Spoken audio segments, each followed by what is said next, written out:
بسم اللہ الرحمن الرحیم۔ عزیز طلبہ و طالبات، السلام علیکم ورحمۃ اللہ وبرکاتہ۔ ویڈیو نمبر 1 میں ہم نے ہجرت کے بارے میں تفصیل سے پڑھا تھا۔ امید ہے آپ نے اچھی طرح سمجھ لیا ہوگا۔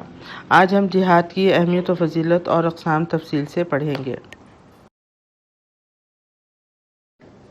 رب اشرح لی صدری ویسر لی امری واحلل عقدۃ من لسانی یفقہوا قولی۔ جہاد کے لغوی معنی و مفہوم۔ جہاد لفظ جہد سے ماخوذ ہے، جس کے معنی سعی، محنت اور کوشش کرنے کے ہیں۔ اس کے علاوہ جہاد کے معنی انتہائی کوشش کرنا، کسی کام یا مقصد کو حاصل کرنے کے لیے اپنی پوری توانائی اور صلاحیت کو صرف کرنا ہے۔ محنت کے لیے بھی یہ لفظ استعمال ہوتا ہے۔ سورہ العنکبوت کی آیت نمبر 6 میں اللہ تعالیٰ کا ارشاد ہے، من جاہد فإنما یجاہد لنفسہ۔ جو شخص بھی ہمارے راستے میں محنت کرتا ہے وہ اپنے ہی فائدے کے لیے محنت کرتا ہے۔ جہاد کا شرعی مفہوم۔ شرعی اصطلاح میں جہاد کے معنی اپنی تمام تر جسمانی، ذہنی اور مالی صلاحیتوں کو اللہ کی رضا کی خاطر نیکی اور بھلائی کے کاموں میں صرف کرنا ہے۔ دین اسلام کی سربلندی، اشاعت، حفاظت و حمایت، مدافعت اور حق کے مخالفوں کی کوششوں کو ناکام بنانا، ان کے حملوں کو روکنا اور میدان جنگ میں لڑنا جہاد ہے۔ جنگ اور جہاد میں فرق۔ جنگ ایسی دنیاوی لڑائی کو کہتے ہیں جس میں ذاتی، قومی، نسلی اور گروہی مفاد شامل ہوں، جو حق کے لیے نہ ہو بلکہ ناموری، مال و دولت اور زمین کے حصول کے لیے ہو۔ ایسی لڑائی میں جھوٹ، فریب، بدعہدی اور قتل و غارت گری وغیرہ سب جائز سمجھا جاتا ہے، جبکہ جہاد کا مقصد صرف اور صرف حق کی سربلندی اور رضا الہی کا حصول ہے۔ مظلوم کی مدد کرنا، اسلام کی اشاعت و تبلیغ اور حفاظت دین کی مقدس اور پاکیزہ کوشش جہاد کہلاتی ہے۔ جہاد کی اہمیت و فضیلت قرآن کی روشنی میں۔ عزیز طلبہ و طالبات، اب ہم جہاد کی اہمیت و فضیلت کو قرآنی آیات کی روشنی میں سمجھ لیتے ہیں۔ اسلام دنیا سے ظلم رفع کرنے اور انسان کو انسان کی غلامی سے نکال کر اللہ کی بندگی میں دینے کے لیے آیا ہے۔ قرآن کریم میں جہاد کو ایک جامع اصطلاح کے طور پر استعمال کیا گیا ہے، جس کی روح یہ ہے کہ ہر وہ قول یا فعل جس سے دین کو یا دینی قوتوں کو تقویت ملے، جہاد ہے۔ قرآن کریم کی متعدد آیات جہاد کی اہمیت و فضیلت کو واضح کرتی ہیں۔ اللہ اور رسول صلی اللہ علیہ وسلم پر ایمان لانے کے بعد جہاد کو ایسی نفع بخش تجارت کہا گیا ہے جو جہاد میں اپنے مالوں اور جانوں سے شریک ہوتے ہیں، انہیں دردناک عذاب سے بچنے، گناہوں کی مغفرت حاصل ہونے اور جنت میں جانے کی ضمانت دی گئی ہے۔ سورہ صف آیات نمبر 10، 11، 12 میں اللہ تعالیٰ کا ارشاد ہے، بسم اللہ الرحمن الرحیم۔ اے ایمان والو، میں تمہیں ایسی تجارت بتاؤں جو تمہیں دردناک عذاب سے نجات دے۔ وہ یہ ہے کہ تم اللہ اور اس کے رسول صلی اللہ علیہ وسلم پر ایمان لاؤ اور اپنے مال و دولت اور اپنی جانوں سے اللہ کے راستے میں جہاد کرو۔ یہ تمہارے لیے بہترین بات ہے اگر تم سمجھو۔ اس کے نتیجے میں اللہ تمہارے گناہوں کو بخش دے گا اور تمہیں ان باغات میں داخل کرے گا جن کے نیچے نہریں بہتی ہوں گی، اور ابدی قیام کی جنتوں میں بہترین گھر عطا فرمائے گا۔ یہ بہت بڑی کامیابی ہے۔ جہاد کے دوران منظم، متحد، عزم صمیم، مکمل سرفروشی اور جانبازی کے جذبہ سے لڑنے والے اللہ تعالیٰ کو بہت پسند ہیں۔ سورہ صف کی آیت نمبر 4 میں اللہ تعالیٰ کا ارشاد ہے، بسم اللہ الرحمن الرحیم۔ بے شک اللہ تعالیٰ ان لوگوں کو پسند فرماتا ہے جو اس کی راہ میں اس طرح صف بستہ ہو کر لڑتے ہیں جس طرح سیسہ پلائی دیوار۔ جہاد اللہ تعالیٰ کے ہاں اجر عظیم، بلندی درجات، مغفرت اور حصول رحمت کا ذریعہ ہے۔ سورہ بقرہ کی آیت نمبر 218 میں اللہ تعالیٰ کا ارشاد ہے، بسم اللہ الرحمن الرحیم۔ جو لوگ ایمان لائے اور جنہوں نے ہجرت کی اور اللہ کے راستے میں جہاد کیا تو وہ بے شک اللہ کی رحمت کے امیدوار ہیں، اور اللہ بہت بخشنے والا بڑا مہربان ہے۔ اسی طرح اللہ تعالیٰ نے جہاد کرتے ہوئے اس کی راہ میں جان دینے والوں کو بڑی عزت دی ہے، انہیں بہت بڑے اجر کا مستحق قرار دیا ہے اور انہیں مردہ کہنے سے منع فرمایا ہے۔ سورہ بقرہ آیت نمبر 154 میں اللہ تعالیٰ ارشاد فرماتا ہے، اور جو لوگ اللہ کی راہ میں قتل ہو جائیں انہیں مردہ نہ کہو، دراصل وہ زندہ ہیں مگر تم کو اس کا شعور نہیں۔ جہاد کی اہمیت و فضیلت احادیث کی روشنی میں۔ جس طرح قرآن پاک میں جہاد کی اہمیت و فضیلت کو بڑی وضاحت کے ساتھ بیان کیا گیا ہے، اسی طرح احادیث مبارکہ میں بھی جہاد کی اہمیت و فضیلت کو واضح کیا گیا ہے۔ حضرت محمد صلی اللہ علیہ وسلم نے تمام زندگی غلبہ دین کے لیے جدوجہد فرمائی اور صرف اللہ کی رضا کو پیش نظر رکھا۔ آپ صلی اللہ علیہ وسلم کو اپنی زندگی میں 88 غزوات و سرایا لڑنے پڑے۔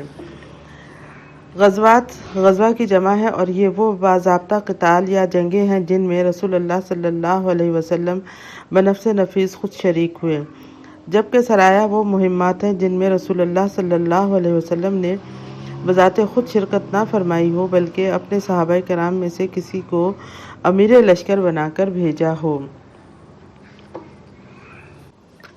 رسول اللہ صلی اللہ علیہ وسلم نے ترک جہاد کو ذلت و رسوائی کا سبب فرمایا ہے۔ ارشاد نبوی صلی اللہ علیہ وسلم ہے، جو لوگ جہاد کرنا چھوڑ دیتے ہیں اللہ ان پر عذاب مسلط کر دیتا ہے۔ ایک اور جگہ آپ صلی اللہ علیہ وسلم نے ارشاد فرمایا، جس شخص نے کبھی اللہ کی راہ میں جہاد نہ کیا اور نہ جہاد کی آرزو کی اور مر گیا تو سمجھو کہ وہ نفاق کی موت مرا۔ آپ صلی اللہ علیہ وسلم نے شہادت کی موت کو سب سے افضل قرار دیا ہے۔ ارشاد نبوی صلی اللہ علیہ وسلم ہے، شہید کی موت سب سے زیادہ شرف کی موت ہے۔ رسول اللہ صلی اللہ علیہ وسلم کا فرمان ہے، 3 آنکھوں پر دوزخ کی آگ حرام ہے۔ ایک وہ آنکھ جو تنہائی میں اللہ کے خوف سے روتی ہے، دوسری وہ آنکھ جو حرام کو دیکھنے سے اجتناب کرتی ہے، تیسری وہ آنکھ جو اسلامی سرحد پر رات کو پہرا دیتی ہے، یعنی مجاہد کی آنکھ۔ میدان جنگ میں اللہ تعالیٰ کی راہ میں جان دینے والوں کے بارے میں ارشاد نبوی صلی اللہ علیہ وسلم ہے، جنت میں جانے کے بعد کوئی دنیا میں لوٹنا پسند نہیں کرے گا مگر شہید اس کی آرزو کرے گا کہ وہ دنیا میں 10 مرتبہ جائے اور 10 مرتبہ اللہ کی راہ میں مارا جائے، کیونکہ وہ شہادت کے اجر و ثواب کو جانتا ہے۔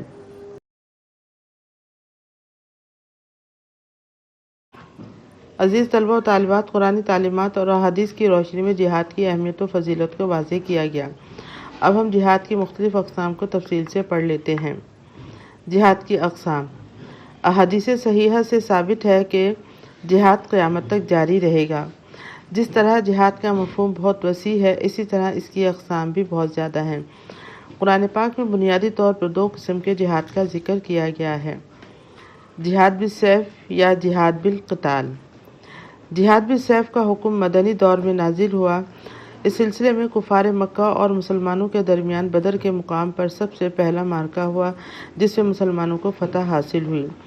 جہاد بالسیف سے مراد اپنے جسم و جان کے ساتھ دین کے دشمنوں کا مقابلہ ہتھیاروں کے ساتھ کرنا ہے۔ اللہ کے دین کی خاطر ہر قسم کی جانی و جسمانی تکلیف اٹھانا، حتیٰ کہ اللہ کی راہ میں اسلام کے دشمن سے لڑتے ہوئے جان قربان کرنے سے بھی گریز نہ کرنا۔ عام طور پر جہاد بالسیف سے مراد یہی جہاد لیا جاتا ہے جسے قرآن میں جہاد بالقتال کہا گیا ہے۔ جہاد بالسیف یا جہاد بالقتال کے لیے جنگی ساز و سامان اور فوج کی تیاری کا حکم دیا گیا ہے۔ سورہ انفال کی آیت نمبر 60 میں اللہ تعالیٰ کا ارشاد ہے، بسم اللہ الرحمن الرحیم، اور جہاں تک ہو سکے فوج کی جمعیت کے زور سے اور گھوڑوں کے تیار رکھنے سے ان کے مقابلے کے لیے تیار رہو کہ اس سے خدا کے دشمنوں اور تمہارے دشمنوں اور ان کے سوا اور لوگوں پر جن کو تم نہیں جانتے اور اللہ جانتا ہے ہیبت بیٹھی رہے گی۔ جہاد بالقتال میں شہید ہونے والوں کو مردہ کہنے سے منع کیا گیا ہے۔ سورہ بقرہ کی آیت نمبر 154 میں اللہ تعالیٰ کا ارشاد ہے، بسم اللہ الرحمن الرحیم، اور جو لوگ اللہ کے راستے میں قتل ہوں ان کو مردہ نہ کہو، دراصل وہ زندہ ہیں مگر تم کو اس کا شعور نہیں۔ جہاد بالمال۔ اللہ تعالیٰ نے انسان کو مال و دولت عطا کیا جس کا مقصد یہ ہے کہ اسے اللہ کی راہ میں خرچ کیا جائے۔ حق کی حمایت اور نصرت کے لیے اپنی دولت لٹانے سے گریز نہ کیا جائے، یعنی اپنے مال کو دین کی سربلندی کے لیے اللہ کی راہ میں خرچ کرنا جہاد بالمال ہے۔ سورہ توبہ کی آیت نمبر 20 میں اللہ تعالیٰ کا ارشاد ہے، جو لوگ ایمان لے آئے ہیں اور انہوں نے اللہ کے راستے میں ہجرت کی ہے اور اپنے مال اور اپنی جانوں سے جہاد کیا ہے، وہ اللہ کے نزدیک درجے میں کہیں زیادہ ہیں، اور وہی لوگ ہیں جو کامیاب ہونے والے ہیں۔ یہی وجہ ہے کہ جب رسول اللہ صلی اللہ علیہ وسلم نے غزوہ تبوک کے موقع پر صحابہ کرام کو اسلام کی راہ میں مال خرچ کرنے کی ہدایت فرمائی تو ہر ایک نے بڑھ چڑھ کر حصہ لیا اور اللہ کی راہ میں اپنا مال پیش کر دیا۔ حضرت ابوبکر صدیق رضی اللہ تعالی عنہ نے تو اپنے گھر کا تمام مال و اسباب اللہ کی راہ میں پیش کر دیا۔ اسی حوالے سے علامہ اقبال نے کیا خوب کہا ہے، پروانے کو چراغ ہے بلبل کو پھول بس، پروانے کو چراغ ہے بلبل کو پھول بس، صدیق کے لیے ہے خدا کا رسول بس۔ اسلامی تعلیمات کے مطابق ایک مومن کی پوری زندگی جہاد ہے، اور ہر مسلمان کا فرض ہے کہ وہ دین کی نصرت، مذہب کی اشاعت، حق کی تائید، کمزوروں، مفلسوں اور مسکینوں کی خبرگیری و اعانت کے لیے ہر وقت تیار رہے، امر بالمعروف اور نہی عن المنکر کے فرض کی ادائیگی میں ہمہ وقت مشغول رہے۔ یہ ایک مومن کا دائمی جہاد ہے۔ اس سے یہ واضح ہوتا ہے کہ مسلمان کا ہر عمل، اس کی زندگی کا ہر قدم جہاد ہے۔ سورہ آل عمران کی آیت نمبر 200 میں اسی جہاد کی طرف اشارہ کیا گیا ہے۔ بسم اللہ الرحمن الرحیم۔ اے ایمان والو، صبر اختیار کرو، مقابلے کے وقت ثابت قدمی دکھاؤ اور سرحدوں کی حفاظت کے لیے جمے رہو اور اللہ سے ڈرتے رہو تاکہ تم فلاح پاؤ۔ لفظ جہاد اپنے اندر انتہائی وسعت رکھتا ہے اور نیک نیتی سے کی جانے والی ہر کوشش کا احاطہ کر لیتا ہے۔ تاہم علماء کرام نے جہاد بالقتال اور جہاد بالمال کے علاوہ بعض دیگر اقسام کا بھی ذکر کیا ہے۔ جہاد بالقلب یا جہاد بالنفس، یہ جہاد کی سب سے اعلیٰ قسم ہے کیونکہ انسان کا نفس ہر وقت اسے بہکاتا رہتا ہے۔ نفس کی طاقت کے خلاف جدوجہد کرنا اور اسے قابو میں رکھنا اولین جہاد ہے۔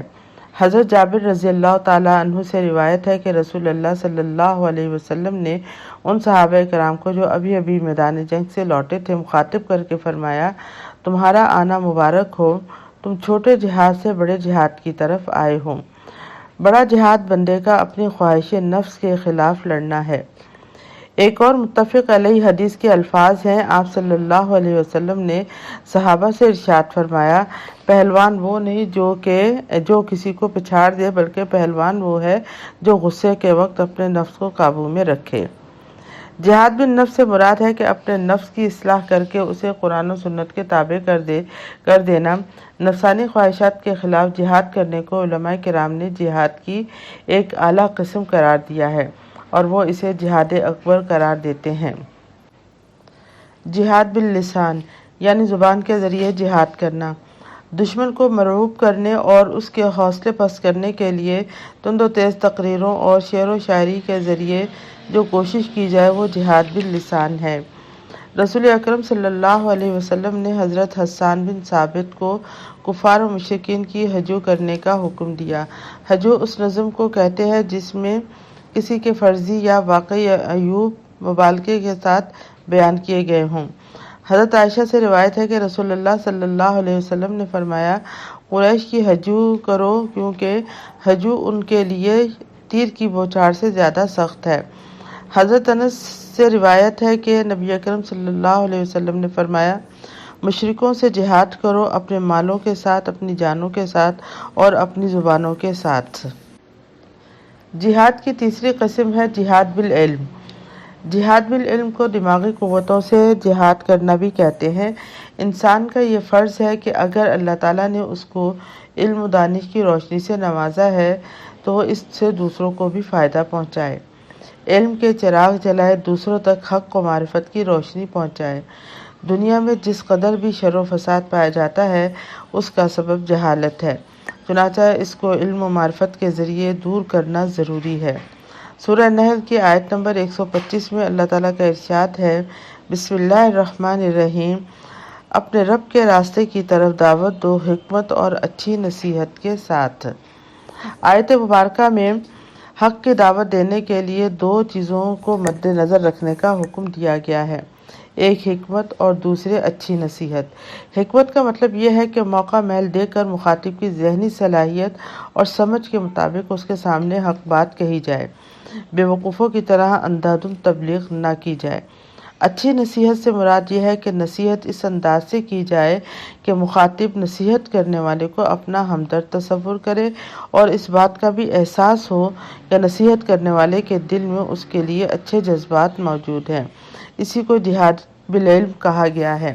چنانچہ حق کی تبلیغ و اشاعت کے لیے جن علوم کا حاصل کرنا ضروری ہے ان کا حاصل کرنا اور حق کا پیغام دوسروں تک پہنچانا جہاد بالعلم ہے۔ جہاد بالقلم، قلم کے ذریعے جہاد کرنا۔ حقیقت اور سچائی تک پہنچنے کے لیے کتاب و قلم بہترین ذریعہ ہے۔ چنانچہ قلم کے ذریعے کی جانے والی کوشش جو حق کے لیے ہو جہاد بالقلم کہلائے گی۔ اشاعت اسلام کے سلسلے میں رسول اکرم صلی اللہ علیہ وسلم نے بڑے بڑے بادشاہوں کو قلم کے ذریعے سے ہی اسلام قبول کرنے کی دعوت دی۔ قلم کا ہی ثمر ہے کہ قرآن کریم جن الفاظ میں نازل ہوا تھا انہی الفاظ میں 1400 سال گزر جانے کے باوجود بھی محفوظ ہے۔ نبی اکرم صلی اللہ علیہ وسلم پر جو پہلی وحی نازل ہوئی وہ بھی علم اور قلم سے متعلق ہے۔ جہاد بالقرآن یا جہادن کبیرہ۔ سورہ فرقان کی آیت نمبر 52 میں اللہ تعالیٰ کا ارشاد ہے، بسم اللہ الرحمن الرحیم، اے پیغمبر صلی اللہ علیہ وسلم، تم ان کافروں کا کہنا نہ مانو اور اس قرآن کے ذریعے ان سے جہاد کرو، بڑا جہاد۔ قرآن کے ذریعے جہاد کا مطلب قرآن کا پیغام پرامن طریقے سے لوگوں تک پہنچانا ہے۔ مکہ میں 13 سال تک قرآن کے ذریعے غیر مسلح جہاد ہوتا رہا۔ اس دوران آپ صلی اللہ علیہ وسلم نے کوئی جہاد بھی سیف نہیں کیا۔ آپ صلی اللہ علیہ وسلم نے جو کچھ کیا وہ یہ تھا کہ آپ صلی اللہ علیہ وسلم اہل مکہ کے درمیان پرامن طور پر قرآن کا پیغام پھیلاتے رہے۔ چنانچہ قرآن کے ذریعے جہاد کا مطلب واضح طور پر یہ ہے کہ قرآن کے پیغام کو لوگوں میں پرامن طور پر پھیلایا جائے۔ اسلام کا اصل مقصد لوگوں کو توحید کا پیغام پہنچانا ہے، جو مختلف انداز اور مختلف طریقوں سے ہر دور میں جاری رہا ہے۔ مثلاً دنیا کی ہر زبان میں قرآن کے ترجموں کی اشاعت کے ذریعے قرآن کے پیغام کو لوگوں تک پہنچانا۔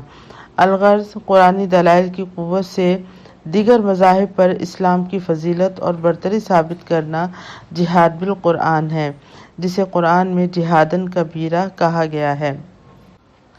جہاد بالدعا۔ وہ لوگ جو کسی شرعی مجبوری کی وجہ سے جہاد بالقتال میں عملی طور پر شریک نہ ہو سکیں، مثلاً بوڑھے، بچے، بیمار یا عورتیں وغیرہ، تو وہ اپنے گھروں میں رہ کر مجاہدین کی کامیابی کے لیے اللہ سے دعا کریں، اسے جہاد بالدعا کہا گیا ہے۔ ایک مرتبہ عورتوں نے رسول اللہ صلی اللہ علیہ وسلم سے جہاد پر جانے کی اجازت چاہی تو آپ صلی اللہ علیہ وسلم نے فرمایا، تمہارا جہاد حج مبرور ہے۔ ایک صحابی نے آپ صلی اللہ علیہ وسلم سے جہاد پر جانے کی اجازت مانگی تو آپ صلی اللہ علیہ وسلم نے ان سے دریافت فرمایا، کیا تمہاری ماں زندہ ہے؟ صحابی نے عرض کیا، جی ہاں یا رسول اللہ صلی اللہ علیہ وسلم۔ تو آپ صلی اللہ علیہ وسلم نے فرمایا، تم ان کی خدمت کے ذریعے جہاد کرو۔ اسی طرح ظالم حکمران کے سامنے کلمہ حق اور عدل و انصاف کی آواز بلند کرنا بھی بہت بڑا جہاد ہے۔ دنیا میں پائیدار امن کے قیام کے لیے ضروری ہے کہ مسلمان ہمیشہ جہاد کو اپنا نصب العین بنائیں، کیونکہ امن کے لیے طاقت کا توازن میں رہنا ضروری ہے، جو صرف جہاد اور جہاد کی تیاری کے ذریعے ہی ممکن ہے۔